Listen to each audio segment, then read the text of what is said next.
adalah saya akan melanjutkan materi dulu mengenai validasi dan performa testing, gitu ya. Jadi seperti kita ketahui di dalam metodologi ORMS ini kita sudah membahas sampai ke finding preferred solution, jadi mencari solusi, membangun model matematik dan mencari solusi. Nah, hari ini kita akan lanjutkan ke validasi dan performa testing. Ya. Kemudian agenda keduanya adalah kita akan diskusikan mengenai tugas yang sudah Anda kerjakan. Gitu ya. Kita akan bahas nanti satu kelompok saja yang kita coba bahas. Ya. Nah, untuk menerangkan yang pertama ini, saya akan menggunakan contoh soal yang sudah kita bahas pada saat pertemuan-pertemuan sebelumnya, yaitu mengenai PPIE. Gitu ya. Soal ini adalah soal yang kita jadikan sebagai soal UTS kemarin. Gitu ya. Baik, untuk mengingatkan kembali, saya akan bacakan soal mengenai PTIE ini terlebih dahulu, kemudian nanti kita akan lanjutkan dengan pembahasannya. Gitu ya.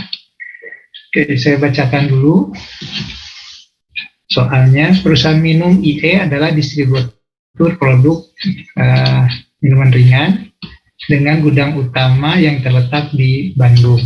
IE dapat memasok hampir 1.000 toko retail dengan berbagai jenis produk minuman. Saat ini persediaan minuman ringan IE sebesar 40% dari total persediaan perusahaan atau sekitar 100.000 unit produk dengan rata-rata nilai produk per unit sebesar 8.000.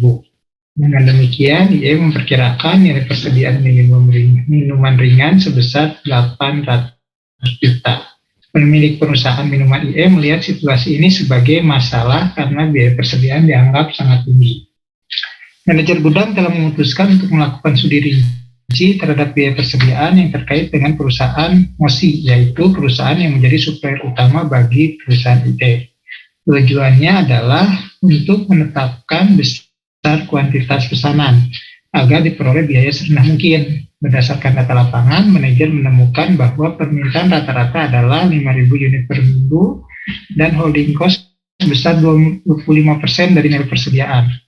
Selain itu, IE mengeluarkan biaya sebesar Rp1 juta per pesanan terlepas dari berapapun jumlah yang dipesan. Jika Anda adalah konsultan di perusahaan minuman IE, Anda telah ditugaskan untuk membuat, ini yang di soal ya, tahap formulasi masalah. Barangkali nanti kita lanjutkan dengan pemodelannya ya. Nah, di pertemuan sebelumnya kita sudah bahas mengenai formulasi. Tahap formulasi ada 3 subtahap, mulai dari membuat ringkasan situasi masalah, kemudian dilanjutkan dengan mengidentifikasi masalah yang akan dianalisa, dan kemudian membangun sistem relevan, gitu ya.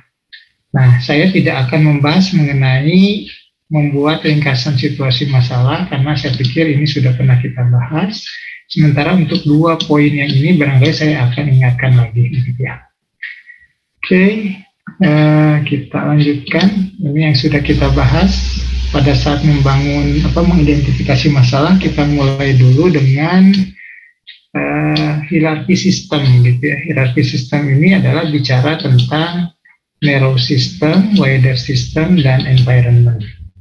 Nah, kalau kita lihat di persoalan tadi, narrow systemnya adalah PTIE. Kenapa? Karena disinilah tempat kejadian perkara terjadi, yaitu di sini kita bicarakan tentang satu perusahaan minuman ringan yang persediaannya terlalu besar, gitu ya. Kemudian wider systemnya kita ketahui adalah rantai pasok industri minuman ringan, mulai dari suppliernya yaitu PT MOSI, kemudian di dalam supplier PT MOSI ini kemudian mensuplai ke narrow systemnya yaitu PTIE dan kemudian ke retail, gitu ya.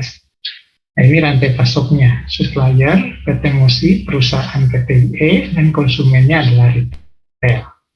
Kemudian environment-nya adalah lingkungan bisnis produk minuman ringan. Barangkali di sini ada pesaing, ada mungkin aturan-aturan pemerintah, gitu ya, dan lain sebagainya. Oke, kalau kita gambarkan rantai pasok ini, barangkali ceritanya akan mudah tergambar. Yaitu misalnya di PT ini ada bagian pembelian barang, gitu ya. Ini yang memesan ke PT Mosi sebagai suppliernya. Nanti PT Mosi mengirimkan barang ke gudang yang kemudian diberikan ke bagian distribusi untuk dijual ke retail. Jadi rantai pasoknya seperti itu. Nah, sekali lagi neurosistem ini, bagian ini sebetulnya menerangkan lebih jelas tentang bagaimana posisi rantai pasok, gitu ya. Jadi tadi saya ceritakan di dalam neurosistemnya ada beberapa bagian. Jadi nanti kalau Anda diminta menggambarkan ini, gambarkan secara jelas di mana rantai pasoknya, gitu ya.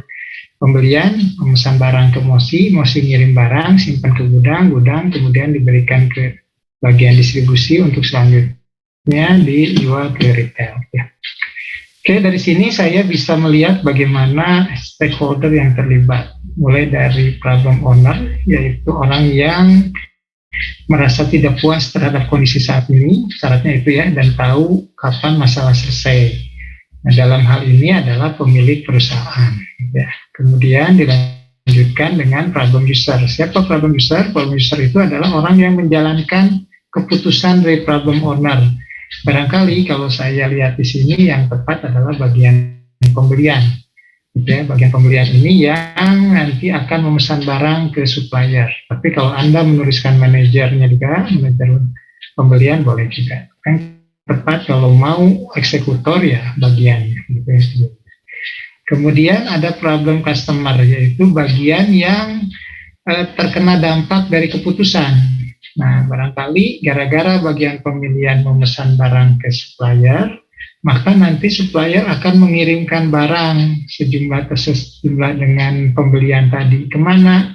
Ada 3 bagian barangkali yang terlibat di sini, yaitu bagian gudang yang akan, ini mungkin satu biasanya gudang distribusi, bagian gudang, bagian distribusi dan konsumen. Ya. Jadi ini adalah bagian problem customer itu yang terkena dampak dari keputusan. Kalau manajer pembelian membelinya 1 kali atau bagian pembelian ini memesan seluruh pesanan dalam 1 kali pesanan, maka gudang akan menerima barang yang sangat banyak sekali, gitu ya. Kalau membelinya satu-satu, maka bagian gudang akan menerima barang yang sangat sedikit, gitu ya. Kemudian jadi Anda bisa tuliskan 3-tiganya nih, bagian gudang, distribusi, dan konsumen, gitu ya. Tapi yang diberikan tanda bold ini adalah yang langsung terlibat, begitu ya, yang paling tepat. Kemudian bagian ada problem solver, yaitu yang memecahkan persoalan. Kali ini adalah si analisnya. Kalau tadi dalam cerita itu si manajer pembelian yang menganalisa tadi, begitu ya. Ini dari internal, tapi karena di sana juga Anda terlibat, maka kita bisa tuliskan problem solvernya juga di sini Anda sebagai mahasiswa teknik industri. Oke, kemudian dilanjut ke elemen masalah. Nah, dari sini kita ambil poin-poin pentingnya, bahwa yang bertindak sebagai pengambil keputusan itu adalah pemilik perusahaan tadi, ownernya. Ingin apa dia? Dia ingin memenuhi pengiriman ke retail, tetapi biayanya ingin minimum. Jadi dia ingin supaya pengiriman barang ke retail itu tetap terjaga, tetapi biayanya minimum. Kenapa bisa ada ini kalimat biaya minimum? Karena di soal itu disebutkan bahwa si problem owner ini merasa bahaya tentang jumlah persediaan yang ada, gitu ya, jumlah persediaan yang ada. Jadi sebetulnya dia sangat khawatir dengan biaya persediaan tadi, biaya tadi, ya. Nah, untuk itu nanti diukur tujuan dari pemilik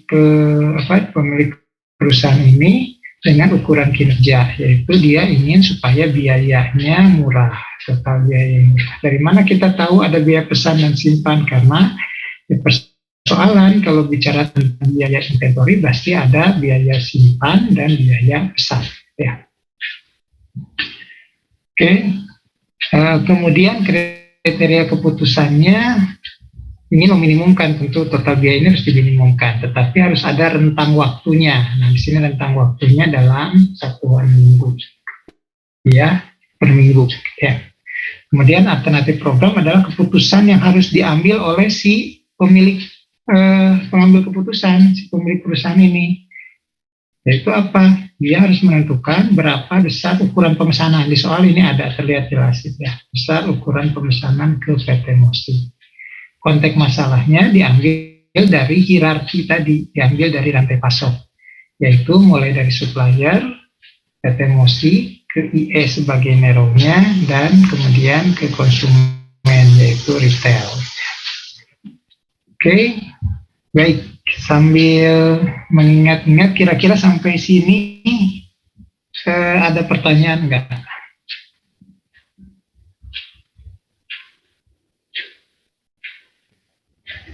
Jelas. Nah, dari sini kemudian kita lanjutkan ke membuat sistem relevan. Kita punya black box dan white box. Black box-nya ya kita ambil ini ukuran pemesanan di sisi sebelah sini. Ini adalah tadi yang disebut sebagai alternatif keputusan. Kemudian ukuran kinerja tadi ini apa yang ada di slide yang di sini. Jadi ini berhubungan sekali. Nah, alternatif keputusan ini ada di sebelah kiri berarti gitu ya ini. Kemudian kriteria keputusannya ditaruh di sebelah kanan ya. Nah, di sini alternatif keputusan, ukuran pemesanan, kriterianya ini meminimumkan total biaya operasional per minggu. Kemudian yang diketahui kita simpan, ini yang kita sebut sebagai parameter sistem atau input uncontrollable gitu ya. Ada yang diprediksi, yang di atas biasanya diprediksi, permintaan itu diprediksi. Biasanya lambangnya awan kalau yang ini ya, awan. Nah, kemudian ada yang diukur. Di sini ada biaya pesan dan biaya, ada biaya simpan dan biaya pesan gitu ya. Nah, dari sini kemudian kita harus berusaha memutihkan black box di dalam ini. Jadi artinya kalau di dalam black box ini inputnya kita masukkan, kita nggak tahu gimana, pokoknya keluar total biaya. Gitu ya. Nah, kalau ini adalah yang nggak bisa dikontrol, kalau di sini ini adalah yang bisa dikontrol. Artinya kalau ukuran pemesanan ini bisa kita naik turunkan. Kalau yang lain ini dianggap fix dan diketahui. Nah, kalau di dalam tugas akhir barangkali ini yang kita sebut sebagai asumsi. Permintaan diasumsikan diketahui, gitu kan ya. Biaya simpan dianggap diketahui, biaya pesan dianggap diketahui. Itu asumsi.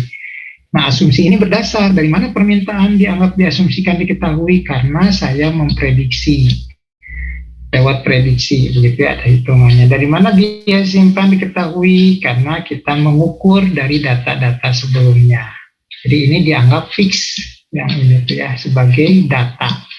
Nah, yang di sini, ini ada yang kita tentukan, ini yang kita naik turunkan.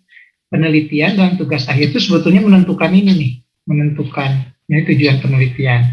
Kalau ininya naik, nanti gimana di sininya? Gitu. Ini akan berubah, naik turunnya di sini, akan menyebabkan berubah juga di sini gitu ya. Nah, ini disebut sebagai diagram input output black box gitu ya. Nah, berikutnya kemudian kita jadikan sebagai white box atau yang kita sebut sebagai influence diagram. Saya tidak akan menerangkan ini karena sudah pernah. Saya langsung saja ke bentuk akhirnya begitu ya. Nah, ini yang kita sebut sebagai transparency box atau influence diagram gitu ya. Jadi dimulai dari bawah menentukan total biaya itu terdiri atas biaya simpan per minggu dan biaya pesan per minggu, terus kita eksplorasi sampai nanti ketemu bagaimana ukuran pemesanan. Artinya gambar ini adalah menunjukkan apa yang ada di kotak hitam itu prosesnya seperti apa gitu ya. Hingga sampai akhirnya kita bisa menghitung biaya. Nah, barangkali itu yang sudah kita diskusikan sampai ke tahap formulasi ya. Jadi soal yang kita bahas sampai UTS. Kemudian di 2 minggu sebelum ini kita membahas 2 ini, kita pemodelan, yaitu membangun model matematika, mencari solusi ya. Nah, ini membangun model matematika kita sudah bahas. Dimulai dari, ini logikanya sebetulnya sudah tidak usah lagi dibuatkan ini, tinggal Anda langsung gitu ya, tapi ini supaya mudah diterangkan. Total biaya per minggu adalah biaya simpan dengan biaya pesan. Kita masukkan ini awalnya gitu ya, kemudian kita cari operasi yang terlibatnya, kira-kira apa nih hubungannya. Kalau kita notasikan total biaya itu sebagai T, biaya simpan itu S besar, biaya pesan P besar, maka kita mendapat hubungan total biaya itu adalah biaya simpan ditambah biaya pesan. Ya. Nah sebetulnya ini ada kaitannya dengan materi yang kita akan bahas hari ini. Kenapa kita bisa menentukan hubungannya adalah plus? Karena kita melakukan verifikasi atau validasi internal. Ini saya contohkan, total biaya itu kalau saya buatkan itu notasinya adalah rupiah per minggu. Nah, maka di sini juga sama, biaya simpan juga notasinya adalah rupiah per minggu. Biaya pesan juga rupiah per minggu. Nah, dari sini kita bisa menyimpulkan bahwa operasi yang terlibat itu pasti adalah operasi penjumlahan. Kenapa? Satuan yang sama itu harus dijumlahkan dengan satuan yang sama agar hasilnya adalah satuan yang sama juga. Ya. Nah, dengan itu kita bisa mengetahui operasi plus ini adalah operasi yang tepat. Ya. Oke, kemudian kita lanjutkan ke yang berikutnya. Ini biaya pesan per minggu ini diperoleh dari frekuensi pemesanan per minggu dengan biaya pesan per sekali pesan. Ini rumusnya P sama dengan F dikalikan dengan P. Kalau saya buatkan kembali yang seperti tadi, barangkali saya bisa tahu di sini adalah rupiah per minggu. Frekuensi pesan itu adalah berapa kali dalam satu minggu. Biaya per sekali pesan adalah rupiah per satu kali juga. Nah, ininya dicoret, ini dicoret, kita ketemu rupiah per minggu. Nah, sama dengan ini. Maka yang paling tepat notasinya adalah perkalian, gitu ya. Nah, ini menentukan satuan ini disebut sebagai verifikasi sebetulnya. Nah, kita sudah mendapatkan model matematikanya ini, terus kita gitu ya, sudah pernah kita bahas sampai akhirnya kita ketemu dari model matematika ini rumus untuk menghitung total biaya, yaitu total biaya itu P sama dengan Q per 2 kali S ditambah D dibagi Q kalikan dengan P, gitu ya. Ini adalah model matematika kita. Nah, kemudian kita cari solusinya. Solusinya kita coba cara enumerasi atau cara coba-coba. P sama dengan Q per 2S ditambah D per Q kali dengan P. Kita masukkan aja parameternya. S-nya dapat 2000, kemudian P-nya dapat 1 juta, sehingga kita punya 1000 Q ditambah 5 juta. 5M ya. 5M per Q gitu ya. Nah, kita coba-coba untuk mencari Q ini. Nah, total biayanya berapa kita cari. Jadi kita masukkan, jika Q-nya 1, maka T-nya akan 5 miliar 1000. Jika Q-nya 2, maka T-nya 2,5 miliaran gitu ya. Terus kita cari sampai mendapatkan yang minimum gitu ya. Yang minimum itulah yang kita sebut sebagai optimal solusi. Jadi kalau dilihat grafiknya ini, misalnya kalau ini 5 miliar, terus dia kalau saya buatkan gini gitu ya, untuk Q1 itu 5 miliar, untuk Q-nya berapa? 1 gitu ya, Q sama dengan 1, ini hanya ada 5M, terus di bawah cari sampai ketemu yang optimal. Nah, yang optimal itu yang minimum di sini. Kenapa? Karena tujuan kita mencari yang minimal gitu ya. Nilai minimalnya itu adalah yang optimal. Berapa angkanya ini? 4. Nah, biaya yang murah itu adalah 4.472.135. Diperoleh untuk Q sama dengan 2236 dan Q sama dengan 2.237. Yang mana mau dipilih boleh, mau yang ini, mau yang ini. Total biayanya sama. Ya. Nah, ini adalah cara coba-coba. Jadi kita coba satu-satu, nanti masukkan ke grafik, ketemu yang minimalnya, di mana Q-nya gitu ya, Q yang minimal. Nah, dari sini cara ini dijamin kita menemukan yang optimal, hanya saja kita harus mau mencarinya satu persatu, gitu kan ya, satu persatu sampai ditemukan yang optimal. Nah, kemudian kalau kita lihat biasanya ada logika tersendiri begitu ya. Ini memang yang optimal, tapi biasanya perusahaan dalam kenyataan eksekusi di lapangannya tidak selalu mengambil yang optimal. Biasanya mereka ngambil yang realistis, gitu ya. Realistis bisa digunakan. Misalnya key-nya itu mereka tidak akan mengambil key yang aneh-aneh seperti ini. Biasanya ngambilnya key yang kira-kira bulat. Kenapa bulat? Kan ada biaya pesan ya. Pesan itu, berapa pesan itu adalah demand dibagi dengan key. Apa pesan kita? Nah, kalau demand-nya adalah 5.000 unit, maka kemungkinan mesin itu sebetulnya bisa kita sederhanakan. Bisa satu kali mesin berarti satu kali mesin itu key-nya itu akan 5.000.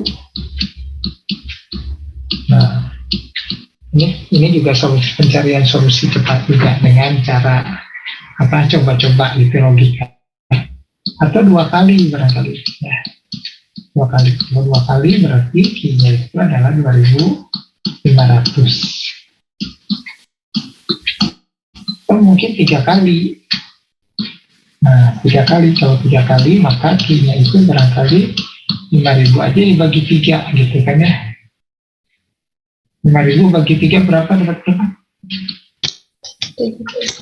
1.000 berapa? 150. Berapa? 5.000 bagi 3 dapat berapa? 1.700. Iya Pak, 1.700. 1.700 berapa? 33 ya? Ya. 5.000 dibagi 3 itu 1.666,7. Tapi kalau mau bulat 1.666,7. Nah, biasanya kan ini susah. Kalau gini biasanya 1.600 mungkin gitu ya. Kalau 4 kali gitu ya. Kalau 4 kali ini berarti dapat berapa? 4 kali dapat 5.000 dibagi 4 1.250 Pak. Ya, kalau 5 kali gitu. Nah, kalau 5 kali dapatnya key-nya 2.000. Nah, kita bisa ngecek di titik-titik ini, di titik-titik integer ini gitu ya. Kalau key-nya 5.000 berapa? Jadi kita mulai dari key 5.000, kemudian key-nya 2.500, key-nya 1.666, key-nya 1.250. Mana yang paling murah? Supaya nggak ngecek keseluruhan. Kalau ini kan enumerasi total, kalau ini enumerasi sebagian. Ini enumerasi sebagian. Kita bisa ngecek dengan cara ini. Nanti dikiat mana yang paling minimum, ya. Yang paling minimum itulah yang optimal. Hanya sayangnya dengan cara enumerasi sebagian ini dan ini gitu ya, kita tidak bisa mendapatkan angka ini, angka yang optimal. Tapi kita hanya mendapatkan angka yang realistis. Angka realistis ini disebut sebagai lokal optimal. Kalau ini disebut sebagai global optimal. Jadi optimal untuk keseluruhan. Kalau ini global atau mendekati aja, mendekati. Tapi realistis. Kira-kira ngerti ini penjelasan saya antara enumerasi total dengan enumerasi sebagian? Ngerti nggak? Paham Pak. Jadi kalau enumerasi total itu pasti mendapatkan nilai yang optimal. Kalau enumerasi sebagian, mungkin hanya mendapatkan nilai yang tidak optimal, tetapi realistis, ya, mendekati optimal. Nah, makanya saya buatkan 2 ini, ada yang optimal, ada yang realistis nih. Ya. Tagihannya sama dengan Q5 nih. Q5 juga 2.000 dengan Q2000, dapatkan biayanya segitu juga, ya. Dengan Q-nya 5 kali pemesanan gitu kan ya, 5 kali pemesanan mendapatkan biaya yang sama, 4.500.000. Nah, tinggal mau milih yang mana gitu ya, kira 5 kali kah, 5 kali pemesanan kah, atau hanya 2 kali pemesanan ya. Ini yang realistis. Nah, biasanya kalau di pabrik lebih dekatnya ke yang realistis ini. Oke, kemudian berikutnya cara yang kedua adalah analitik. Kalau analitik kita melakukan turunan, menurunkan rumus. Ini sudah kita bahas 2 minggu yang lalu. Kemudian kita ketemu solusinya adalah ini. Akar Q itu sama dengan akar 2 kali demand dikalikan biaya pesan, kos pesan dibagi dengan ongkos simpan. Atau ini yang kita kenal di rumusan teori yang disebut sebagai EO, Economic Order Quantity. Coba dilihat di buku-buku Sisford, ketemunya ini. Nah, ternyata memang buku Sisford itu nggak asal juga orang membuat rumus itu. Membuat rumus itu dari turunan ini.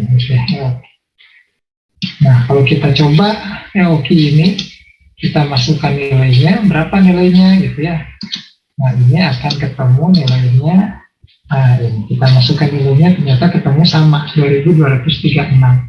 Ini adalah angka yang nilai optimal. Nah, kalau mau tadi dicarikan realistisnya, mungkin dinaikkan ke atas ke 2000, diturunkan menjadi 2000 atau dinaikkan menjadi 2500. Kenapa bisa ke angka ke sini? Karena tadi logikanya ya, supaya mendapatkan angka pemesanan yang bulat, B dibagi Q-nya itu.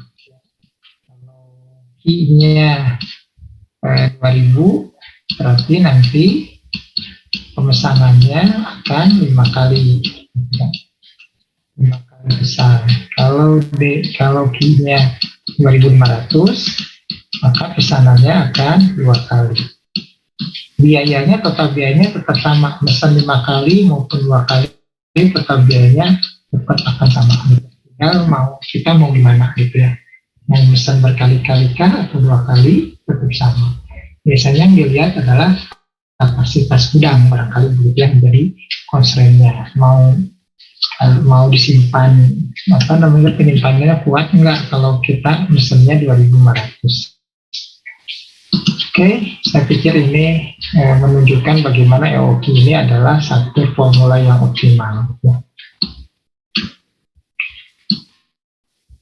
Sampai sini mencari solusi model kira-kira bisa dipahami?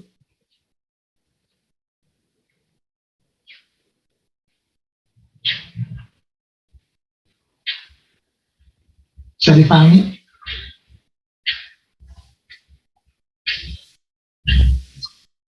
Bisa, Pak. Oke, kalau bisa, nah saya lanjutkan ke materi berikutnya, yaitu tentang ini, verifikasi dan validasi. Gitu. Saya akan mendiskusikan satu tahap saja, nanti tahap berikutnya ini di minggu depan. Gitu ya. Nah, verifikasi, validasi, dan performa testing. Gitu ya. Nah, saya akan menerangkan dulu untuk validasi. Gitu ya.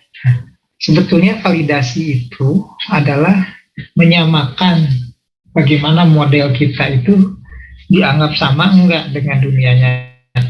Jadi yang disebut sebagai validasi itu adalah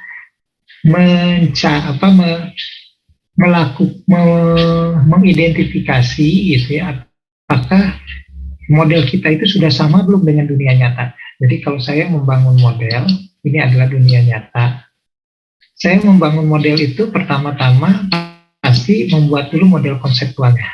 Nah, ini yang kita sebut model konseptual ini kalau di dalam metodologi ORMS itu adalah black box dan influence. Ini adalah black box dan influence diagram. Nah, dari sini kemudian baru saya bangun model. Nah, ini yang kita sebut sebagai model matematika yang kemarin tadi itu. Nah, sekarang saya harus menyamakan apakah model matematika saya itu sudah sama belum dengan konseptualnya. Saya lakukan penyamaan. Nah, menyamakan ini, gitu ya, mencari apakah betul nggak, memastikan lah gitu bahasanya barangkali, memastikan model saya sama dengan konsep itu, memastikan model matematika kita itu sudah sesuai dengan influence itu disebut sebagai validasi internal. Nah, validasi internal itu disebut sebagai verifikasi. Nah, ini adalah validasi internal. Kalau sudah sama, maka langkah berikutnya saya melakukan validasi eksternal. Validasi eksternal ini istilahnya di dalam buku-buku disebut sebagai validasi. Jadi kalau ada dua kata, validasi dan verifikasi, sebetulnya dua-duanya ada bedanya, yaitu kalau verifikasi ini adalah validasi yang bersifatnya internal. Kalau validasi ini adalah validasi yang sifatnya eksternal. Ya, bedanya. Nah, saya akan menerangkan dulu mulai dari verifikasi dulu, baru kemudian ke validasi. Kira-kira bisa dipahami bedanya dulu verifikasi dan validasi? Bisa, Pak. Oke, saya lihat dulu teorinya dulu lah ya.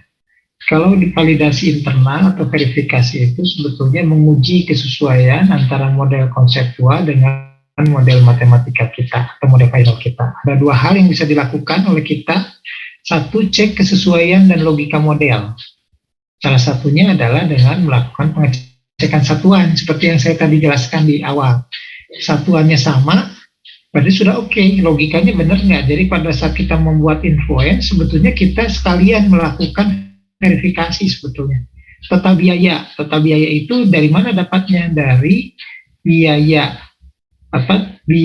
pesan, total biaya pesan per minggu, dan total biaya simpan per minggu. Nah, itu kan logikanya seperti itu. Dicek satuannya, oh betul. Nah, itu kita sebetulnya sudah melakukan verifikasi. Kalau satuannya salah, berarti ada yang salah dengan logika kita. Nah, kira-kira untuk yang pertama ini ngerti nggak? Jadi verifikasi yang pertama adalah dilakukan dengan mengecek kesesuaian dan logika model. Nah, logikanya jalannya gimana? Betul nggak ini bahwa total biaya itu adalah biaya simpan ditambah dengan biaya pesan. Salah satunya adalah dengan cara mengecek satuan. Ngerti ya? Paham. Okay. Nah, ada juga model yang lain yang diceknya itu tidak dengan mengecek satuan. Misalnya kalau Anda melakukan model simulasi, membuat model simulasi, Anda kuliah simulasi kan ya sekarang kan ya. Nah, di situ ada Anda membangun pro model, maka mengecek verifikasi itu caranya adalah Anda cek kira-kira kalau dijalankan itu error enggak sih si model simulasi kita. Kalau error berarti ada yang salah membangunnya. Atau mungkin saya membuat model simulasi itu jalannya dari mesin A harusnya ke mesin B, baru ke mesin C. Ternyata beda. Ketika dilihat penampilan itu A dulu ke B, A dulu ke C, baru ke D. Nah, ini kan salah tampilannya. Nah, ini pasti ada yang salah logikanya. Itu kita sebut mengecek seperti ini di dalam simulasi, kita sebut sebagai verifikasi. Paham ya? Nah, yang kedua adalah mengecek dengan data yang digunakan saat membangun model. Ini harus sama. Jadi saya membangun model itu pasti menggunakan data-data tadi yang diketahui tadi.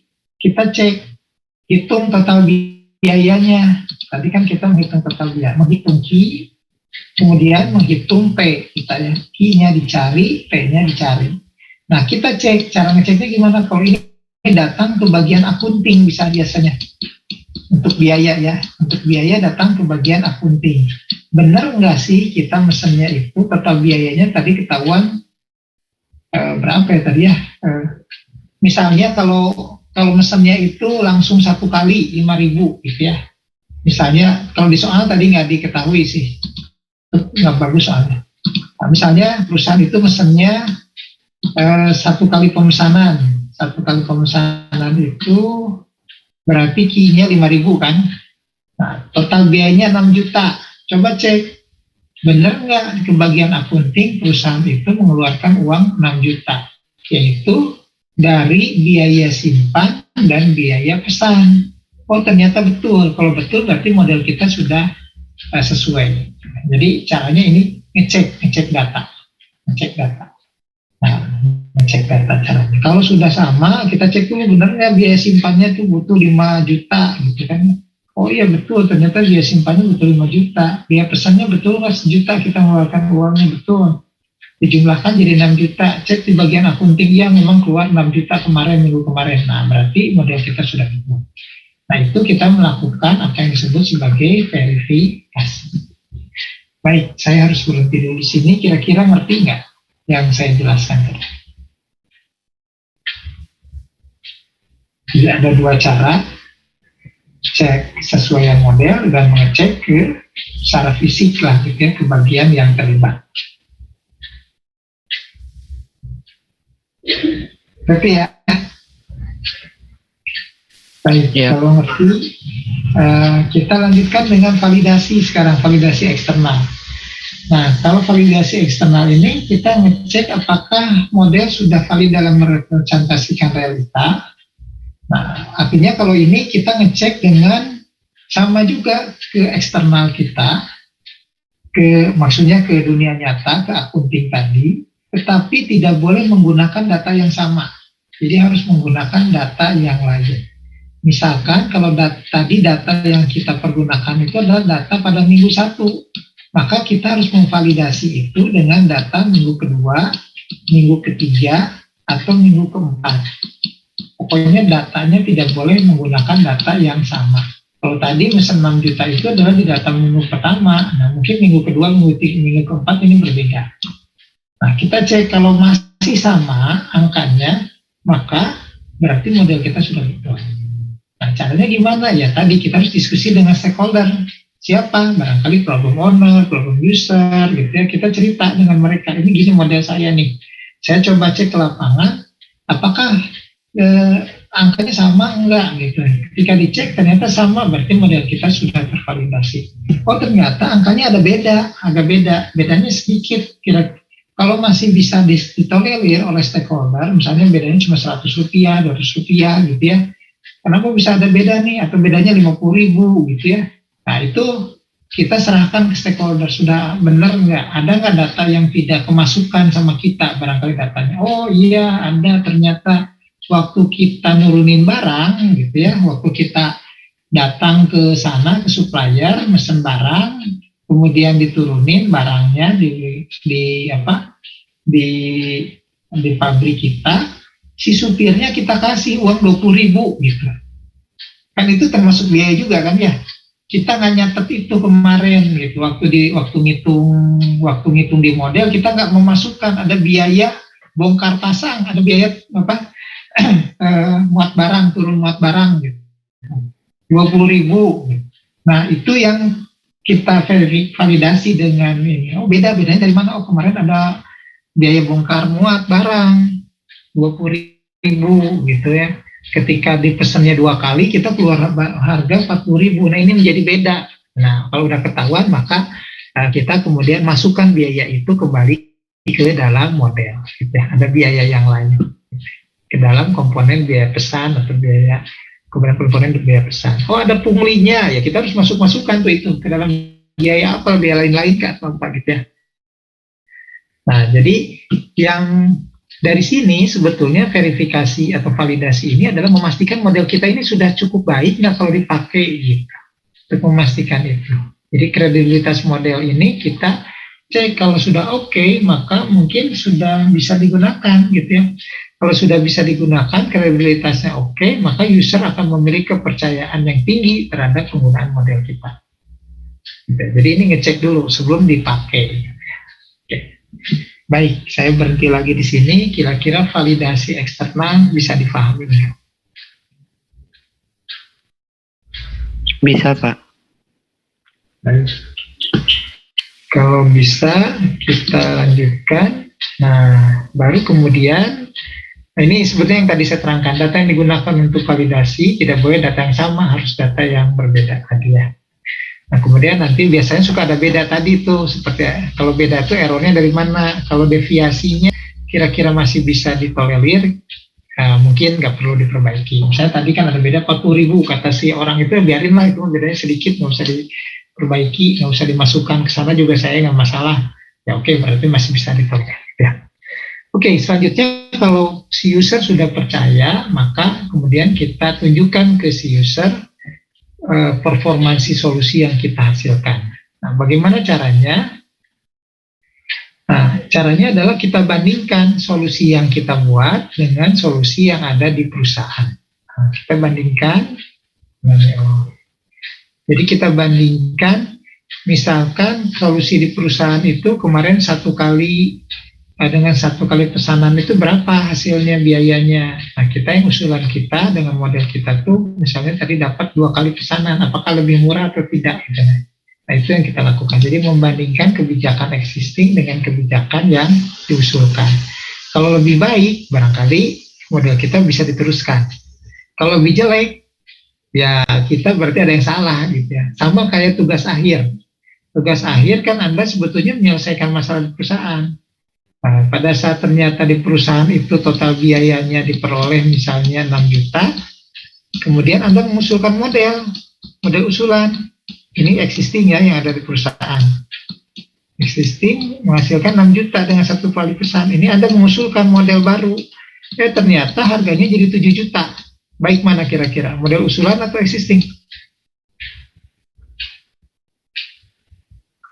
Baik yang existing kan ya. Nah, kalau ini jadi lucu kan. Masa kita mengusulkan model yang lebih jelek?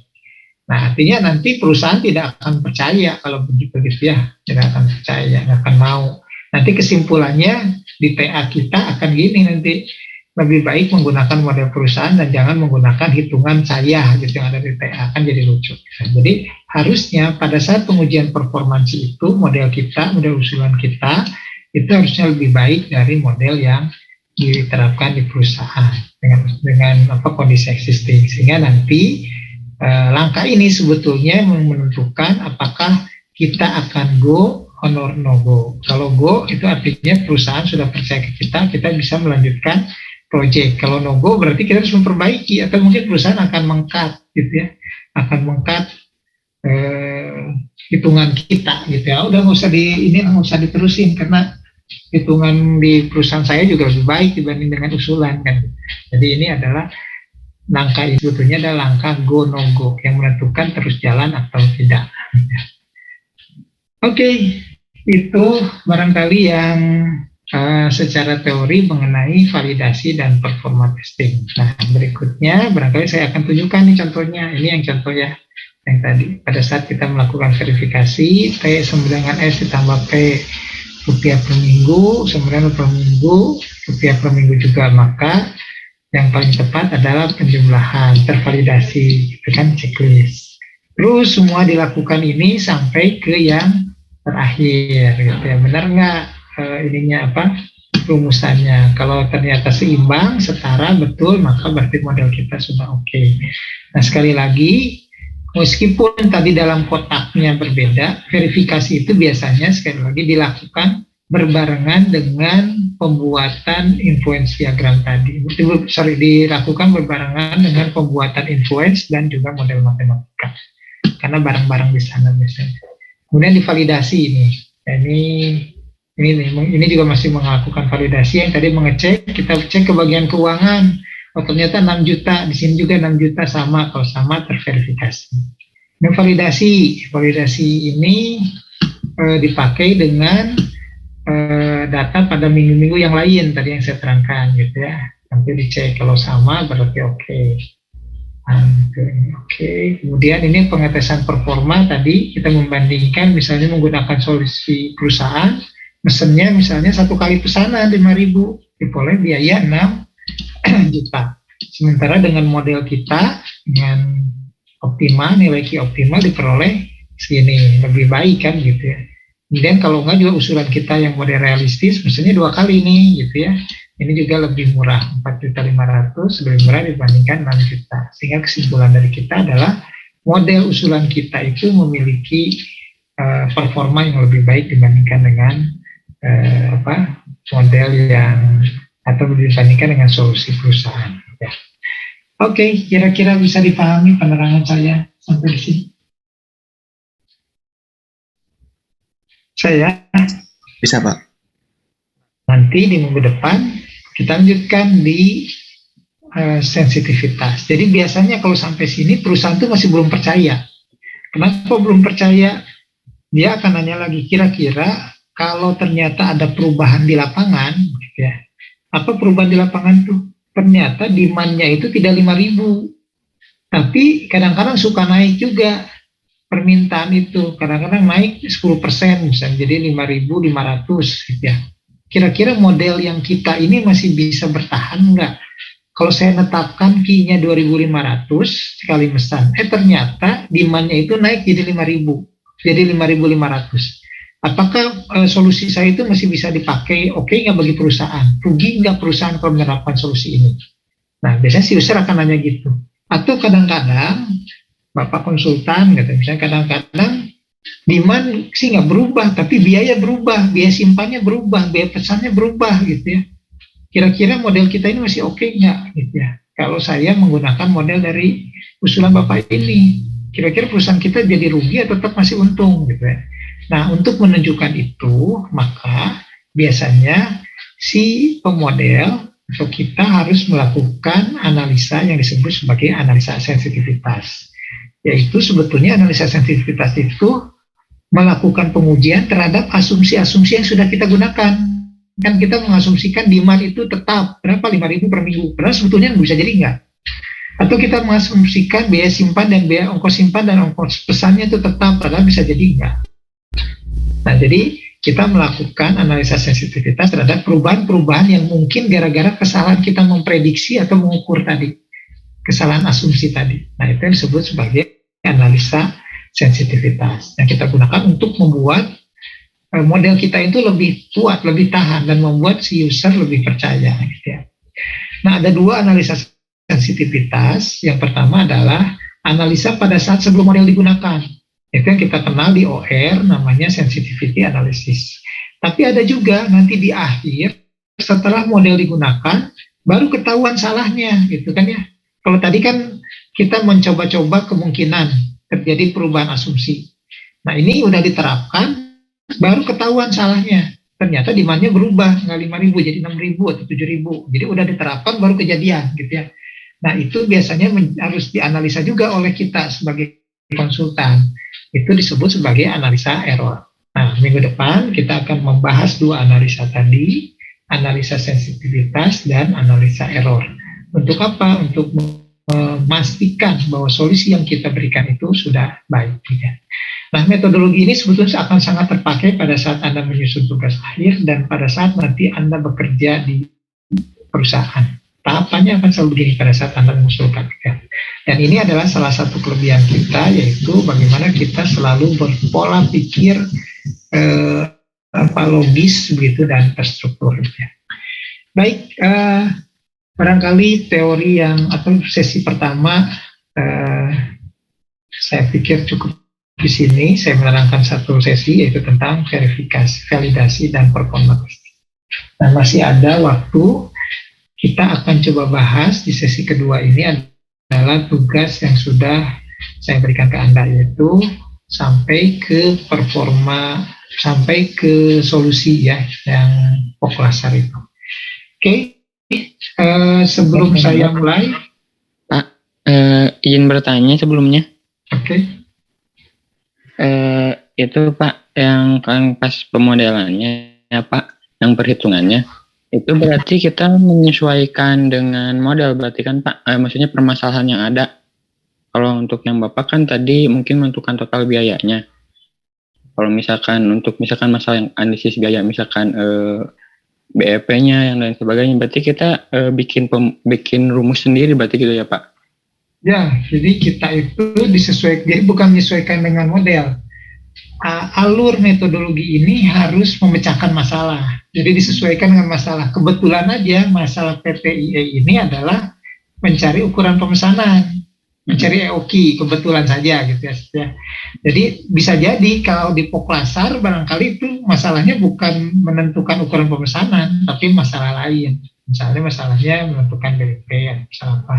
Kadang-kadang tujuannya adalah menentukan urutan jadwal. Kalau kita bekerja di PPC, Product Planning Control, tujuannya adalah menentukan urutan jadwal. Nah, kita mencari bagaimana metodenya untuk menentukan urutan jadwal. Atau mungkin masalahnya bisa jadi adalah menentukan transportasi, begitu ya, model transportasi, menentukan kemana harus dikirim, mengirimkan barang dengan rute terpendek. Jadi bisa beda-beda. Tapi metodologinya menggunakan metodologi ORMS tadi. Masalah dibahas apapun bisa, terutama yang kuantitatif, gitu ya, kuantitatif. Kuantitatif itu yang memerlukan hitungan. Kenapa yang kuantitatif?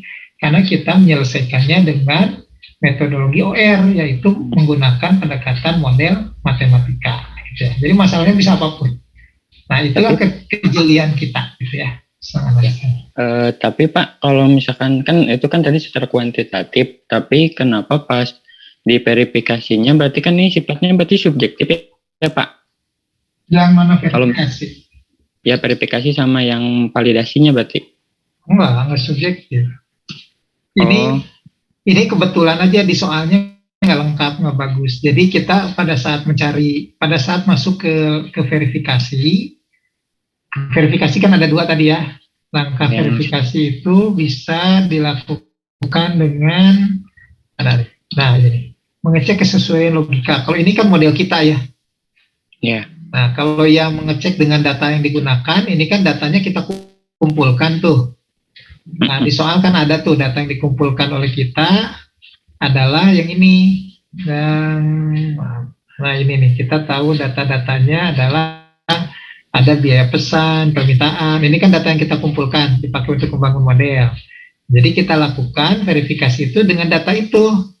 Kita ngebangun model kan ya, ketemu rumus EOQ tadi. Nah, kemudian kita cek ke accounting.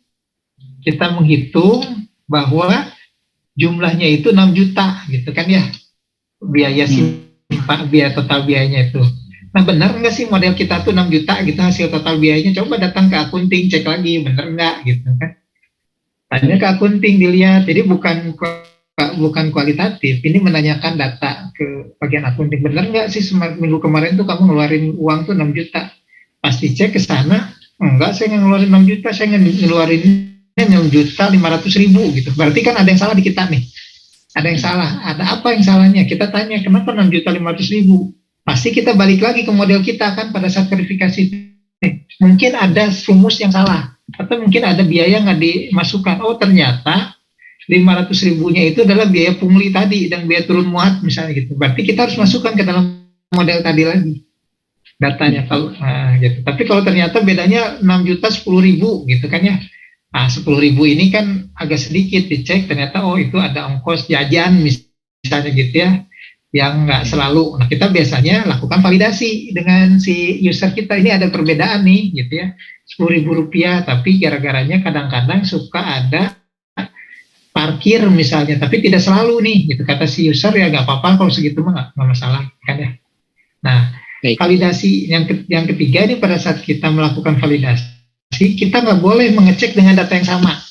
Data yang sama tadi kan kita dapat angka-angka di minggu pertama misalnya gitu ya, data tadi. Nah, kita kemudian datang lagi, cari lagi data. Tadi kan minggu pertama, minggu kedua perusahaan itu misalnya berapa sih sekali pesan tuh? Biaya yang dikeluarkan berapa? Data-datanya kita cari lagi seperti data yang tadi di soal. Tapi datanya untuk minggu kedua. Jadi kita melakukan lagi gitu Pak, untuk yang kedua berarti.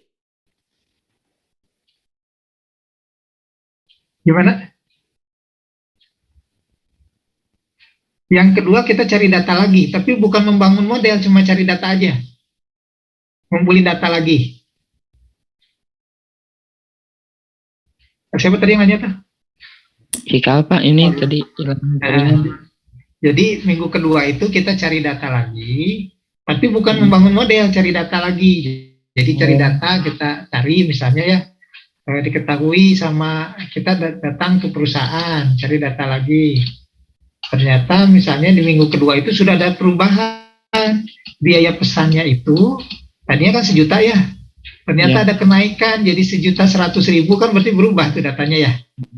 Oh, dimasukkan lagi. Kita masukkan, tapi masukkan ke rumus kita. Sama dengan akar 2P, 2D kali P dibagi dengan S. Nanti dihitung P-nya, gitu kan ya? Hitung P-nya, gitu. Nah, kira-kira sama enggak, gitu ya? Sama enggak? Atau kita karena bisa jadi kita nggak usah menghitung Ki, kita ngitung aja, ngitung cari Ki-nya kan udah ketahuan tuh sama di perusahaan. Oh, pesannya juga masih 5.000, gitu kan? Masih 5.000 juga pesanannya. Nah, P-nya berapa? Dihitung P-nya misalnya jadi 6.400.000 gitu ya. Nah, cek lagi ke akunting, benar nggak kamu ngeluarin duit 6.400.000? Oh iya betul, berarti kan udah benar ya. Ya, jadi ini sebenarnya cek aja. Minggu ketiga, oh ternyata ada perubahan biaya simpannya. Nah, jadi kita mengecek dengan kondisi lapangan. Nah, kalau terjadi perubahan supaya tidak salah pada saat nanti diterapkan. Ngerti ya? Baik Pak, terima kasih Pak. Ada lagi nggak pertanyaan? Ada lagi? Bagus tuh pertanyaannya. Nah, nanti di lapangan akan begitu, apalagi kalau kita kerja sebagai konsultan, kalaupun kita sudah punya solusi, tidak boleh langsung digunakan. Kita cek dulu, pastikan. Kenapa? Karena kalau nanti salah menerapkan kan bahaya, nanti perusahaan orang bisa rugi sama kita. Atau kalau kita juga bekerja sebagai PPC atau apapun di pekerjaan nanti, kita perlu melakukan cek gitu ya, pengecekan terhadap solusi kita sebelum dilaporkan atau diterapkan. Nah, nanti bisa jadi pada saat mengecek itu ada kesalahan, ada yang gagal, ada perbedaan, nah itu kita perbaiki. Nah, kalaupun misalnya nanti pada saat ada sesuatu di lapangan yang berbeda, kita bisa menjelaskan dengan lebih detail fenomena apa yang menyebabkan terjadi perubahan tadi.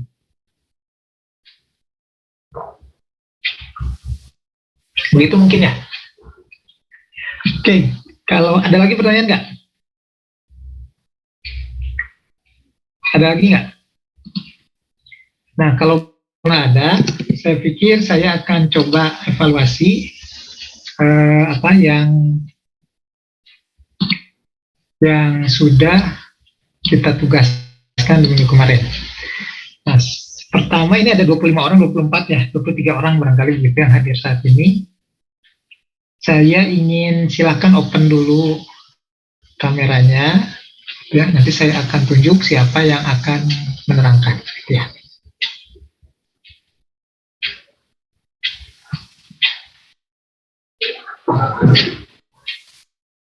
Nanti kalau menerangkan salah nggak apa-apa.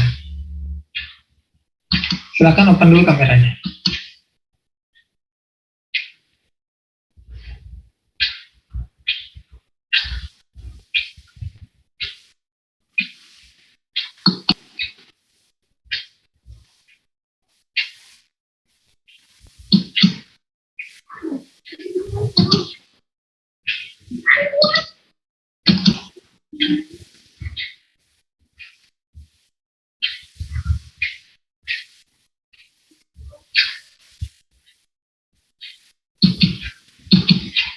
Sudah di-open semua?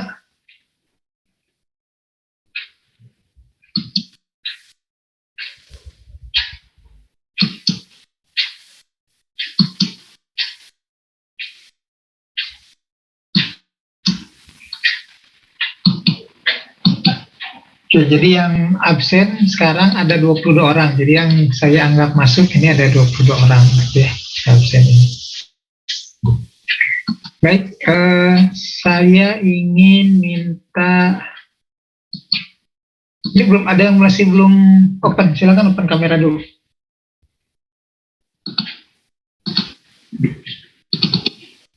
Silakan open dulu kameranya.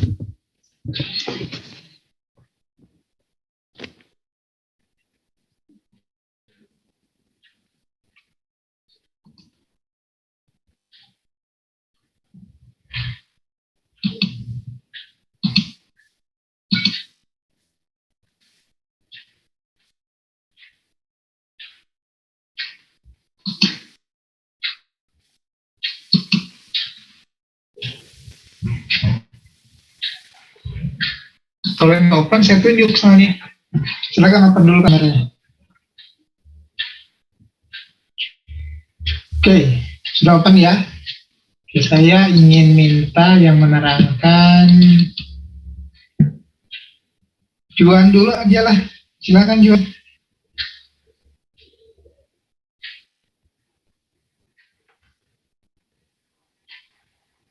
Silakan Juan.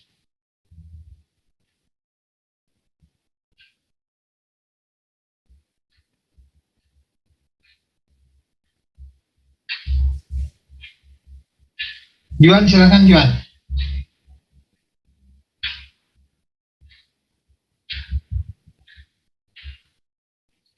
Juan ada?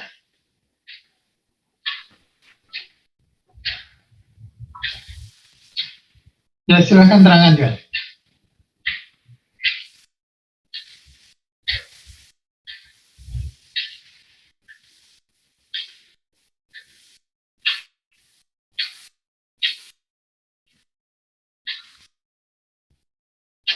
Ayo, silakan tampilkan ini PowerPoint ini.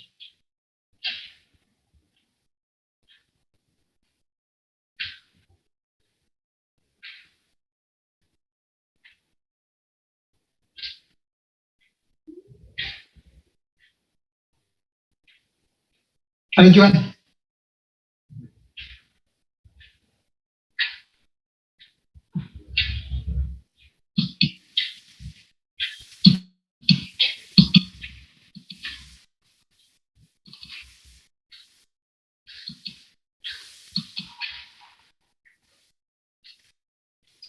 Suaranya masih ditutup tuh, di mute. Silakan.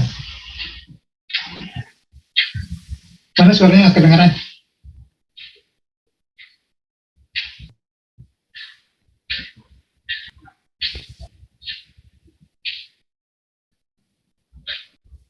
Ada yang dengar suara Juan nggak? Yang lain?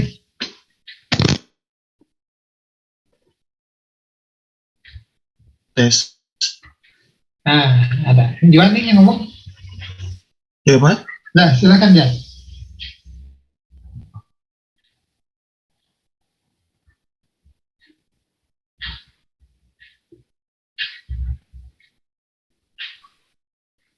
Silakan. PPT-nya di-share. Saya sudah kasih izin share nih, silakan. Bapak maaf sebelumnya Juan sedang di gereja Pak. Hah? Lagi ada kegiatan di gereja Pak. Oh, Iya Pak. Begitu Pak. oke, tutup aja itunya tuh, apa suaranya.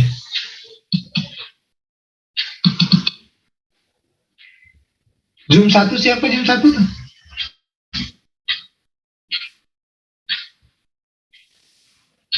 Zoom 1, silakan.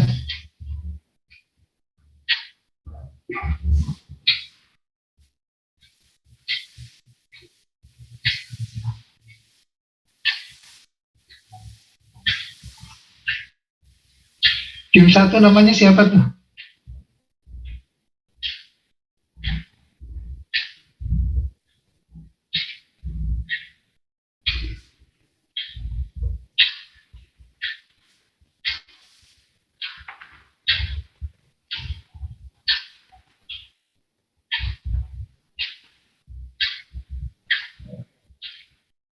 Zoom 1 ada?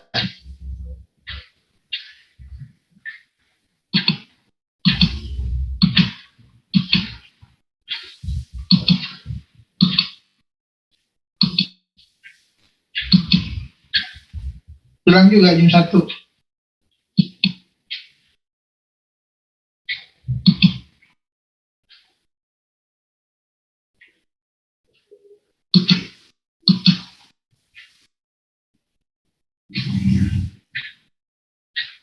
Imam aja Imam.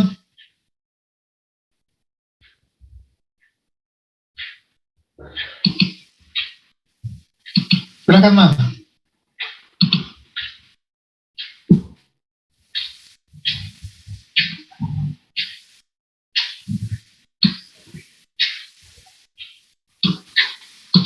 Imam ada kan?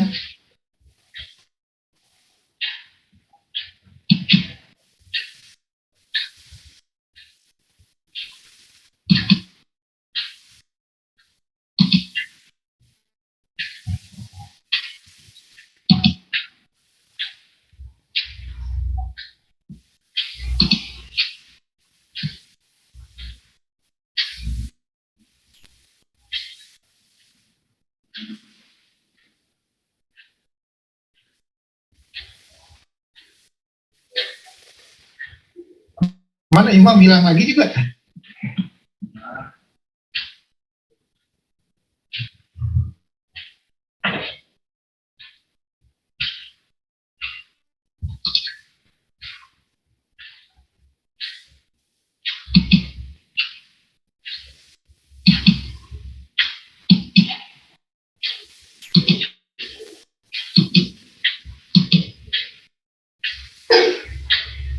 Adi aja Adi.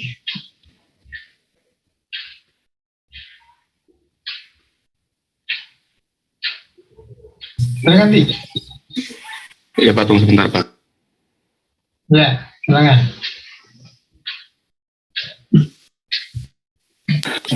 Sebelumnya untuk share screen-nya saya melalui laptop teman sekelompok saya, boleh Pak? Soalnya saya tidak menggunakan laptop saat ini. Ya baik Pak.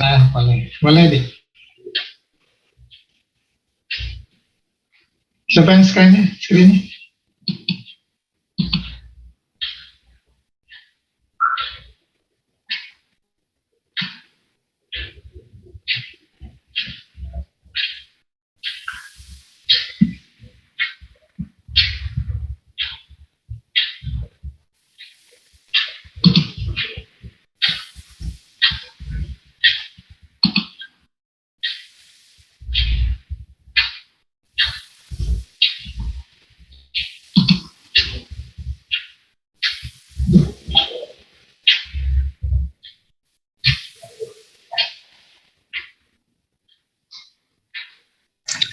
Baik, sebelum saya mulai Pak ya, Assalamualaikum warahmatullahi wabarakatuh.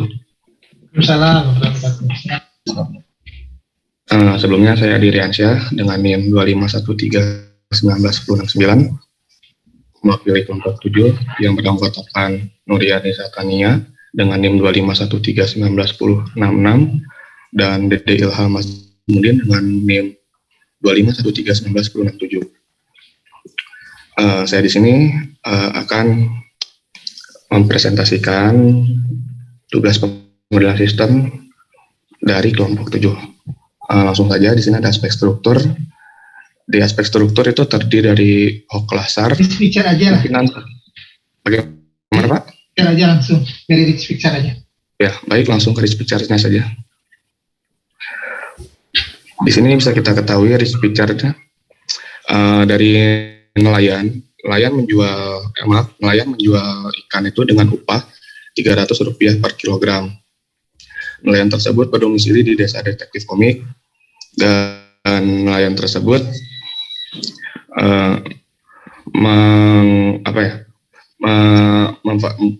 mengirimkan ikan ke Poklasar di sebulan itu ke setiap kelompok petaninya 10.449 kg per bulan dengan harga jual 13.000 per kilogram. Di sini bisa tarik penekanan, apabila bahan baku ikan yang dipasoknya berkurang, maka pada proses produksi mengalami hambatan. Namun apabila bahan baku yang dipasoknya cukup atau bahkan lebih, Poklasar melanjutkan produksi dilanjutkan kepada tenaga pekerja pengolahan. Di situ tenaga kerja pengolahan diberikan upah Rp500 per kilogram kepada petugas penyalai, dan diberikan upah 300 kg kepada petugas yang membersihkan ikan. Proses pengolahan ikan dilakukan 6-8 kali dalam sebulan. Dan rata-rata penggunaan bahan baku ikan patin segar sebanyak 10.449 kg per bulan. Total biaya pada proses produksi ini sebesar Rp753.189.500 per bulan. Kemudian apabila jumlah produk pengolahan ikan yang dihasilkan itu sebesar 3.116 kg. Kemudian ikan dipasarkan. Di sini ada dua panah, tarik ke sebelah kiri. Penjualan ikan melebihi BEP, maka laba meningkat. Dan panah ke bawah, apabila penjualan ikan tidak melebihi BEP, maka biaya produksi tidak tertutup dan perolehan laba menurun. Kemudian tarik panah ke bawah, penentuan produk yang harus dijual dan profit yang diinginkan. Dan panah terakhir itu bagian keuangan dan mahasiswa TI melakukan evaluasi titik impas penjualan yang tepat. Sekian dari saya, Pak. Terus nih. Selanjutnya, bicaranya sudah selesai, Pak. Terus Oh ya, kan ada ini. Ya Pak, saya lanjutkan Pak ya. Kemudian di trade off-nya itu, jika penjualan melebihi BEP atau titik impas penjualan, maka laba meningkat. Dan apabila ikan tidak melebihi BEP, maka biaya produksi tidak tertutup dan laba menurun. Baik, selanjutnya. Adapun hierarki sistem di sini, environment-nya yang memenuhi lingkungan itu ada pemerintah, lingkungan bisnis penjualan ikan, dan UPTD. Kemudian wider sistemnya itu ada petani ikan atau supplier ikan, dan konsumen. Dan narrow sistemnya itu ialah Poklasar. Untuk tabelnya sebagai berikut ya, sudah terlihat di PPT. Wider sistemnya itu terdiri dari petani ikan dan konsumen. Narrow sistemnya ada Poklasar, dan environment-nya itu ada pemerintah, lingkungan bisnis penjualan ikan, dan UPTD. Baik, ke slide selanjutnya. Adapun stakeholder-nya sebagai berikut, problem owner-nya itu pimpinan Poklasar.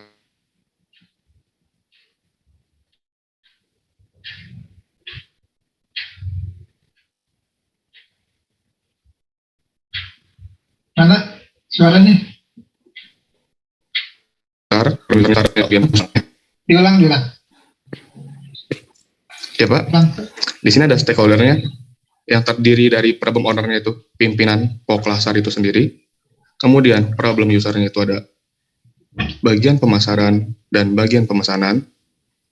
Kemudian problem customer-nya ada konsumen dan bagian produksi. Dan problem solver-nya ada mahasiswa TI dan bagian keuangan.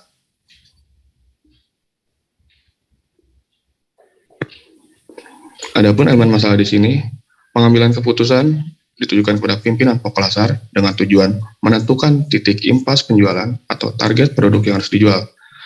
Ukuran kinerjanya itu profit, kemudian kriteria keputusan itu memaksimalkan profit, alternatif programnya yaitu mengetahui titik BEP, dan konteks masalahnya itu rantai pasok usaha penjualan ikan.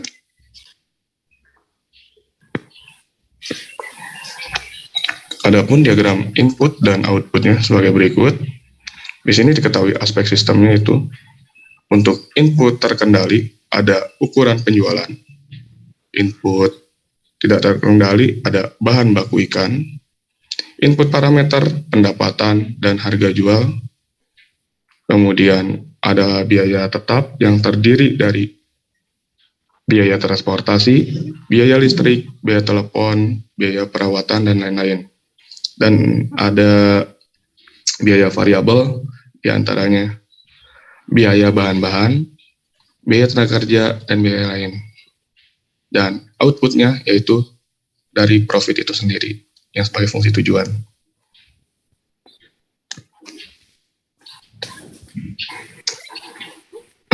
Ke selanjutnya, dan aspek keterkaitannya itu proses penjualan dengan ikan berkaitan dengan harga jual per kilogram, ukuran penjualan dengan harga jual berkaitan dengan pendapatan yang dimana hitungannya rupiah per bulan, kemudian ada biaya bahan-bahan, biaya tenaga kerja, dan biaya lain-lain yang berkaitan dengan biaya variabel, kemudian biaya transportasi, biaya listrik, biaya telepon, biaya perawatan, dan lain-lain, dengan keterkaitannya itu biaya tetap, yang mana hitungannya rupiah per bulan, kemudian biaya tetap dengan variabel, dengan keterkaitan total biaya produksi, yang mana hitungannya itu rupiah per bulan, kemudian harga jual, biaya tetap, dan biaya variabel, dengan keterkaitan BEP, itu rupiah, dan terakhir ada pendapatan, BEP, biaya produksi, dan keterkaitan profit, yang hitungannya rupiah per bulan. Adapun influence diagramnya di sini ada ukuran penjualan, ada harga jual, lalu di sebelahnya ada biaya variabel yang diliputi oleh biaya lain-lain, biaya bahan-bahan, dan biaya tenaga kerja. Dari biaya variabel itu mempengaruhi ke total biaya produksi dan BEP. Kemudian sebelahnya ada biaya tetap. Di biaya tetap itu ada biaya transportasi, biaya listrik, biaya telepon, biaya perawatan, dan lain-lain, mempengaruhi ke total biaya produksi dan BEP, dan semua dari pendapatan, BEP, harga jual, biaya variabel, biaya tetap, dan total biaya produksi, fungsi tujuan itu outputnya kepada profit.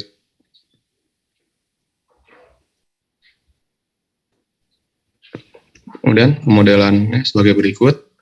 Ada datanya yang diketahui harga jual yaitu Rp58.000 per kilogram, jumlah produksinya 15.580 kg per bulan, biaya transportasi Rp2 juta, biaya listrik Rp4.500.000, biaya telepon yang di sini diinput itu pulsa sebesar Rp1 juta, perawatan dan lain-lain yaitu sebesar Rp676.390,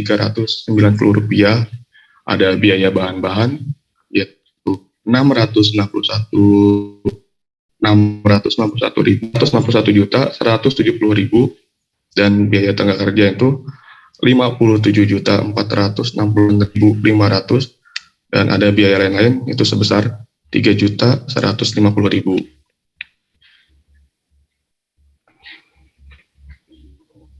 Adapun pengertian sebagai harga jual dikali jumlah produksi 58.000 per kilogram dikali 15.580 kilogram, hasil dari pendapatan itu sebesar 903.640.000. Di perhitungan selanjutnya ada perhitungan biaya variabel, yang mana biaya variabel itu sama dengan biaya bahan-bahan ditambah biaya tenaga kerja ditambah biaya lain-lain. Angkanya sebagai berikut: 691.170.000 ditambah 57.469.500 dan ditambah 3.150.000. Hasilnya sama dengan 751.751.500. Kemudian ada biaya variabel per unitnya itu sebagai berikut: 751.789.500 dibagi 15.580.000 dengan biaya variabel per unitnya itu Rp48.253. Adapun perhitungan biaya tetap itu terdiri atas biaya transportasi, ditambah biaya listrik, ditambah biaya telepon, ditambah perawatan, dan lain-lain. Yang mana biaya transportasi itu Rp2 juta, ditambah Rp4.500.000, ditambah Rp1 juta, ditambah Rp676.360. Biaya tetapnya itu sebesar Rp8.176.390. Adapun perhitungan total biaya sebagai berikut. Total biaya sama dengan biaya tetap ditambah biaya variabel, yaitu Rp8.176.390 ditambah Rp751.789.500. Total biaya sama dengan Rp759.965.860. Baik, ke slide selanjutnya. Adapun perhitungan profit sama dengan pendapatan dikurangi total biaya pengeluaran, yaitu Rp903.640.000 dikurangi Rp965.860.000, yaitu sama dengan Rp174.674.110. Kemudian perhitungan BEP yang mana rumusnya itu BEP sama dengan biaya variabel dibagi 1 dikurangi biaya variabel dibagi harga jual. Angkanya diketahui Rp8.176.390 dibagi 1 dibagi 1 dikali 48.253.50 rupiah dibagi 58.000, yang mana nilai dari BP itu sama dengan 48.656.504,5 rupiah.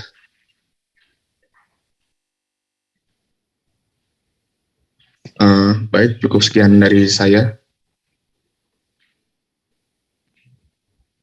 Oke, saya mau balik dulu, lihat dulu saya yang hierarki itu tuh.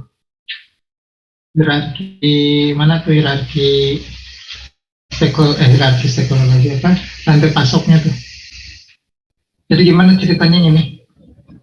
Baik Pak, di sini diketahui ya hierarki sistemnya itu dari lingkungannya ada pemerintah, lingkungan bisnis, penjualan ikan dan UPTD. Untuk weather sistemnya itu diketahui petani ikan. Alurnya coba deh. Bagaimana Pak? Alurnya. Jadi gimana si narrow-nya kan alurnya, nah gimana ya betul, prosesnya Pak. Gimana? Ini proses seperti ini. Dari supplier ikan mensuplai ikan ke Poklasar. Kemudian dari Poklasar itu dulu, dari narrow sistemnya dulu, apa yang dilakukan tuh? Supply chain-nya Poklasar maksudnya disuplai ikan oleh petani dengan yang tadi nilainya sudah sebutkan apa yang 10 ton gitu per bulan. Kemudian dari Poklasar itu menganalis untuk mendapatkan profit yang besar dari penjualan ikan tersebut. Maka Poklasar di situ diketahui narrow sistemnya. Poklasar tuh. Kan Poklasar itu mesen barang dulu. Bagian pemesanan itu mesen betul. Poklasar memesan ikan ke supplier ikan ke petani ikan patin tersebut. Terus gimana? Kemudian dari petani ikan tersebut mensuplai 10.000 kg per bulan ke Poklasar. Dari Poklasar itu dilakukanlah pengolahan ikan melalui ada yang namanya ikan salai patin tersebut ya Pak ya. Dari proses tersebut Poklasar memiliki fungsi tujuan itu untuk mendapatkan profit. Aduh. Maka ini mesen ke sini. Ya Pak. Ini mesen ke sini. Itu mesen barang. Ya. Ini ngirim kemana? Ya betul Pak. Ini ke Poklasar. Ini berarti kan ya. Sama Pak, dibuat produksi. Kan? Dendeng apa macam-macam kan? Iya betul Pak. Gitu kan ya. Dijual baru di sini dijual ke si konsumen gitu kan ceritanya kan ya? Ke konsumen. Iya Pak. Bener nggak ceritanya? Iya Pak.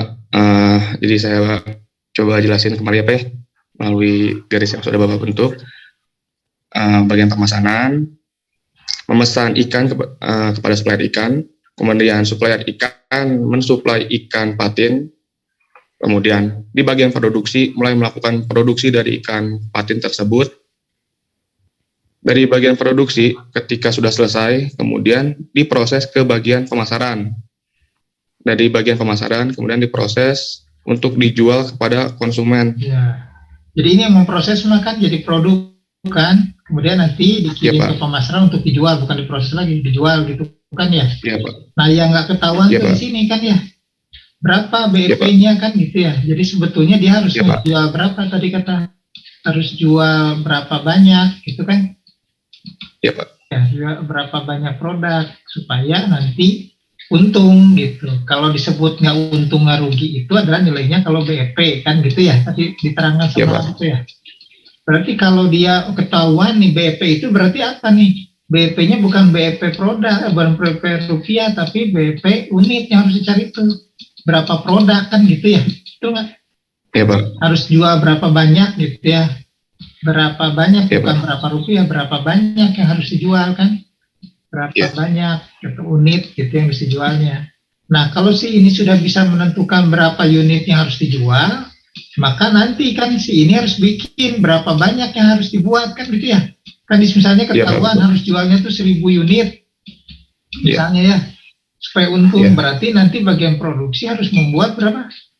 1.000 unit. Lebih dari 1.000 unit, ya Pak. Nah, 1.000 unit itu nanti harus berapa kilogram ikan gitu ya, atau berapa ikan kan gitu ya, berapa ton ikan. Ya, Pak. Berapa ton ikan? Pesannya kan gitu ya. Kalau dibalikin, kalau sudah tahu berapa ribu yang harus dijual, maka bagian produksi harus buat berapa ribu unit. Berapa ribu unit ini berarti bagian pemesanan harus pesan berapa unit gitu kan ya, berapa ton gitu. Iya, berapa ton ya Pak? Betul Pak. Nah, berarti problem usernya, problem ownernya siapa? Di sini tadi problem ownernya tuh ada pada petani ikan Pak. Oh, masuk petani ikan. Yang nggak puas itu siapa? Konsumen. Yang nggak puas siapa tadi? Sorry Pak, bagian pemesanan. Bagian pemesanan itu. Mana slide-nya? Mana coba lihat slide-nya, problem owner di mana?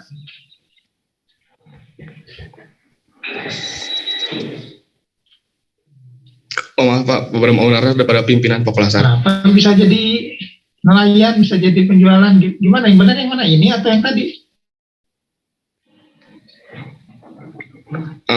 Karena itu sendiri berarti problem ownernya daripada pimpinan Poklasar Pak, ditulisnya sebagai berikut.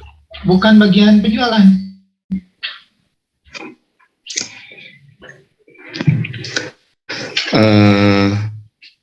Kalau dari sini pimpinan Poklasar Pak. Coba balik lagi yang tadi. Satu slide mundur ke belakang.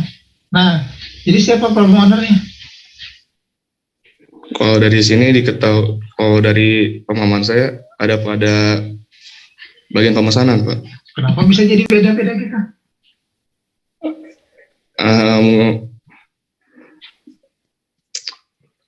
Sebelumnya saya pemahaman saya di pimpinan Poklasar Pak, tapi ketika sudah diuraikan sebagai berikut, saya jadi berpendapat problem owner itu ada pada bagian pemesanan Pak. Problem owner itu apa definisinya? Yang ini Pak, yang memiliki masalahnya itu Pak. Siapa yang punya masalahnya? Problem owner itu apa ininya, problem owner itu? Iya, yang memiliki masalahnya Pak. Siapa yang punya masalah? Berarti ya betul Pak, pemilik Poklasar yang tadi. Pemilik Poklasar. Pimpinan Poklasar, pimpinan. Kenapa? Karena di situ kan Poklasar yang menaungi petani-petani ikannya Pak, dan produksi ikan patin tersebut. Jadi masalahnya itu langsung dimiliki oleh pimpinan Poklasar itu sendiri Pak. Harus lihat tadi apa problem owner itu, kan ada syaratnya. Dia tidak puas dengan kondisi saat ini, dia tahu kapan selesai, kapan puasnya itu tahu, standar ukur puasannya itu tahu. Yang ketiga, dia bisa ambil keputusan, itu syarat problem owner tuh. Nah, Ya, nanti dicek di siapa adanya itu, gitu kan ya. Benar nggak pimpinan Poklasar tidak puas? Tidak puasnya kenapa? Harus ketahuan. Benar nggak dia tahu ukuran untuk puas itu bagaimana, gitu kan ya. Harus ketahuan juga, itu harus bisa dijawab. Yang ketiga, dia bisa mengambil keputusan. Apa keputusannya? Nah, itu harus bisa dijawab. Kalau itu nggak bisa kejawab, nggak bisa kita menunjukkan pimpinan Poklasar atau bagian penjualan, tetap harus ada jawaban itu. Nah, jadi siapa kira-kira?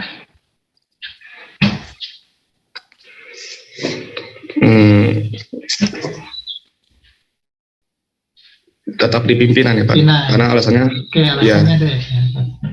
Karena tidak puas Pak, sederhananya di pimpinan tersebut tidak puas dengan problem besarnya itu yang menjalankannya. Jadi apabila tidak puas dengan ini Pak, dengan apa, tidak puas dengan tujuannya, misalkan apabila kurang dari profitnya itu berkurang, jadi yang langsung merasa tidak puas itu ada pada pimpinan Poklasar itu sendiri, Pak. Tidak puasnya itu karena dia tidak tahu untung ruginya, kan gitu ya. Ya, Pak. Itu yang dia tidak puas, sekarang dia tidak tahu untung ruginya gitu. Apa standar supaya tahu untung rugi? Ya ketahuan aja berapa profitnya, kan gitu ya. Standar ukurannya itu kalau ada profit, untung berarti untung, kan gitu ya. Ya, Pak. Ngambil keputusannya apa? Ya dia harus tahu kira-kira harus jual berapa kalau mau untung, kan gitu ya. Kan harus jual berapa itu ini kan keputusan dia nih. Harus jual berapa supaya untung. Tapi nggak? Nah, siapa yang ngejualnya? Bagian Nah, pemasaran. sekarang bagian pemasaran itu sebagai apa berarti? Sebagai problem user. Karena dia yang menjalankan, kan ya. Menjalankan keputusan dari problem owner, ya, Pak. Siapa si pimpinan perusahaan tuh jual aja tuh misalnya 5 juta produk atau 50.000 produk. Kalau nggak segitu kamu nggak untung, berarti dia ditarget kan harus kejual berapa ya. Ya jadi problem user ya bagian penjualan. Akibatnya apa? Ada di problem customer ya. Akibatnya Ya, Pak. itu siapa problem customernya? Gara-gara dia ditarget 1.000 itu, maka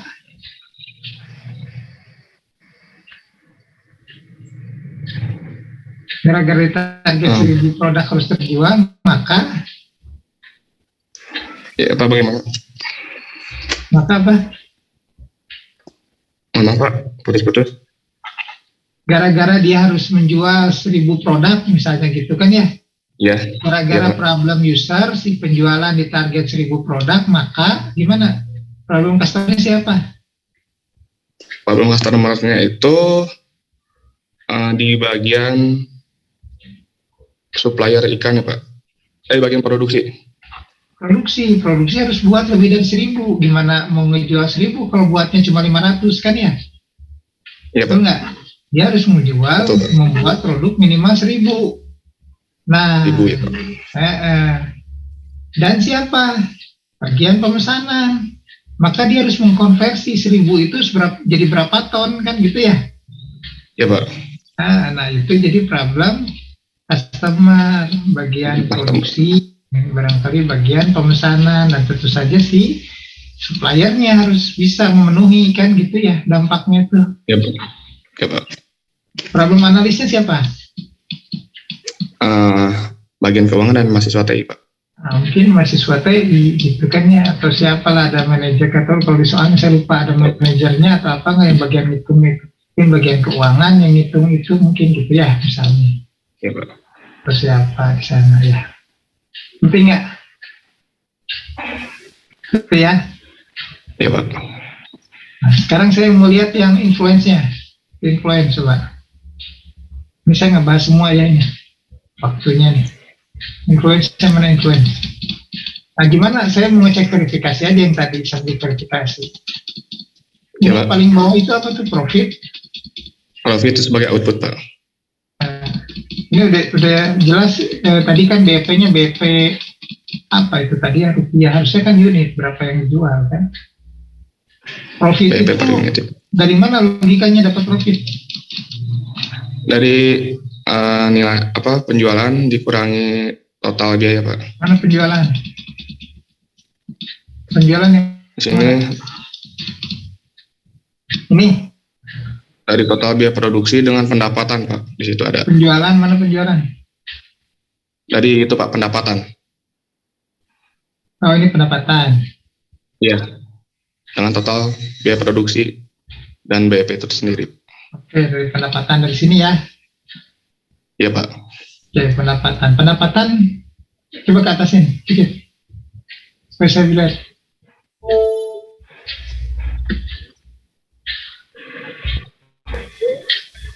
Jadi si profit, mana profitnya?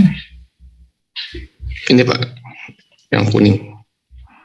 Profit itu diperoleh dari pendapatan dengan apa aja? Pendapatan, BP, dan total biaya produksi. Gimana mungkin profit dapat dari pendapatan dan BP? dan biaya produksi. Pendapatan dan total biaya produksi, Pak. Nah, mungkin pendapatan dan biaya produksi, kalau itu nggak bisa nyambung, BP mah nggak nyambung Iya, dari Pak. mana gitu ya. Iya, Pak. Makanya mungkin ini salah nih. Pendapatan kira-kira dari mana? Dari penjualan, Pak. Pendapatan dari Harga mana? jual. Itu hubungannya harga jual. pendapatan itu dari mana? Ya, dari harga jual, dari penjualan. Pendapatan dari Harga jual. harga jual dengan apa? Langsung dari ukuran penjualan, Pak. Iya, bukan ukuran dong, ini jumlah yang dijual mungkin gitu ya. Dari Iya, Pak. bukan ukuran, nggak harus selalu ukuran kan. Saya kalau BP ya kalau oke ukuran pemesanan, kalau ini mungkin jumlah yang dijual gitu. Kan di sini mungkin gitu ya. Iya, Pak. Dengan ini kalau ini cuma 5, harga jualnya 1.000, kami dapat 5.000 gitu ya. Iya, Pak. Betul nggak? Betul. Kalau profit, kalau ini 5.000, modalnya 2.000, pasti ini dapatnya berapa? 3.000 kan? 3.000, Pak, profitnya. Ini pasti salah nih yang gini gitu. Nah, harga jual itu diketahui nggak? Di situ diketahui, Pak, dari Kalau teks. diketahui pasti dia awan kan gitu, mungkin bulat kan gitu. Oh ya, baik, Pak. Ya, ini kayaknya masih salah nih. Masa pada ngumpul Iya, Pak. di sini semua gitu. Dilihat di logikanya ya. Baik, Pak. Nah, kalau ini salah, ya makanya diverifikasi sekalian kan gitu ya. Iya, Pak. Kalau ini salah, pasti yang belakangnya juga salah. Nanti akhir-akhirnya tuh kita harus ngitungin ini BP ini. Jadi bukan BP itu harga jual tuh diketahui dari awal, bukan. Kita harus nyari berapa ini. Gitu. Jadi nanti harga jual jumlah yang dijual itu apa rumusnya gitu. Yang dicari itu gitu ya. Jadi kita tuh nyari ini dan nyari ini gitu. Ngerti nggak? Iya, Pak. Nah, ini harus diperbaiki, masih salah nih. Salah ini tugas besar nih, nilainya gede juga nanti ini. Kalau salah ini nanti sayang. Ya, betulin dulu ya. Iya, Pak. Iya, Pak. Oke, yang lain juga itu seperti itu begitu ya. Jadi logikanya dicek dengan validasi, dengan verifikasi logika tadi dan juga dengan satuan gitu ya. Iya, Pak. Oke, baik, cukup barangkali begitu ya. Di minggu depan saya tambah nih tugasnya. Jadi model matematika harus sudah dibetulin, solusi harus sudah ketahuan, plus dengan verifikasi, validasi dan pengujian model yang tadi itu ya, yang materi tadi. Itu semuanya. Jadi minggu depan harus sudah sampai ke situ. Validasi dan pengujian performa.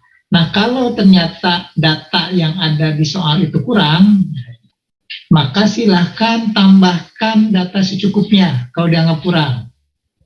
Dan ini tidak mungkin datanya antar kelompok sama gitu. Jadi kalau nanti datanya antar kelompok kalau dirasa kurang, ternyata datanya sama, berarti ada sesuatu gitu ya, tidak mengerjakan. Jadi dua kelompoknya, satu di antara dua itu tidak mengerjakan, nyontek gitu. Dua-duanya tidak akan dinilai gitu. Jadi kalau datanya dianggap kurang, sekali lagi silahkan untuk membuat atau mengasumsikan sendiri.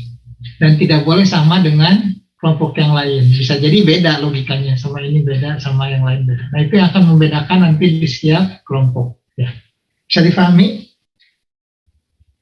Bisa, Pak. Semuanya? Ya, oke.